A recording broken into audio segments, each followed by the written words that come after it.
Alright boys, this is M4 number 2. M4 number 1 has got an air leak. So I took the 700mm barrel off of my first one and put on this one. I'm going to try to fix it here in a few days. So, when I put this, now remember I had this 700mm outfit right here on the other gun.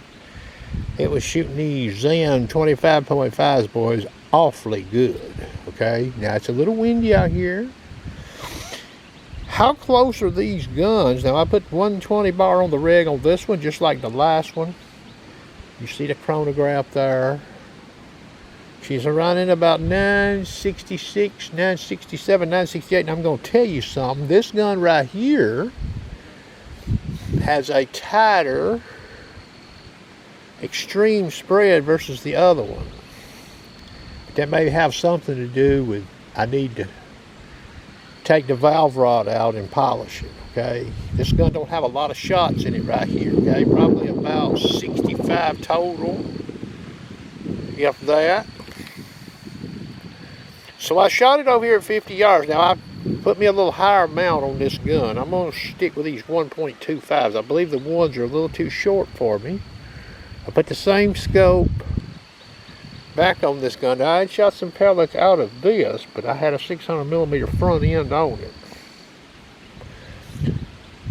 So while I was looking at the speed, bringing that micro wheel up, tried to get the close sort of, close, scope sort of close. So I've shot it over here at 50 yards at a bullet hole. Now it's a little windy out here, okay, but I'm going to take you over here and let you see this. Zen 25.5217s, boys. I'm telling you, that liner right there loves that slug. Okay, you see down here where I was playing around with it, looking at the scope, okay. So then when I seen the velocity come into about where I wanted, I got here. Alright, so I shot that hole. Alright, made a scope adjustment.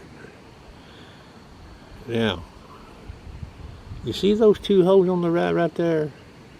I've shot this gun about 4 times right over there on the left of those two holes right there. Even though that looks like 2 shots, there's about 4 in there right there. And then you've got these 2 right here.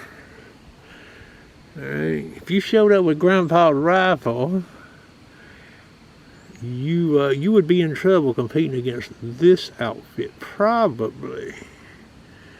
Alright.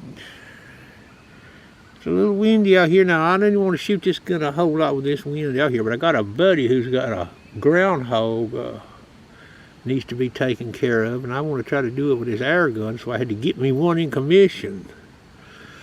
You know, these Impact M4s, and probably goes for the M3. Look, I'm not going to lie to you. You may have to have 2. Maybe like a damn Volkswagen. You may have to have 2 to keep one running, okay? That ain't no bullshit. But I'm going to try to get that other one. I'm going to try to fix it myself. I got to order some O-rings.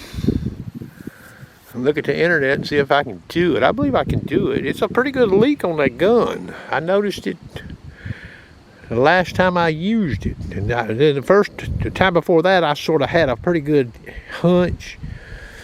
As soon as I'd fill it to 250, it would drop to about 235 quick as soon as I'd unhook the hose.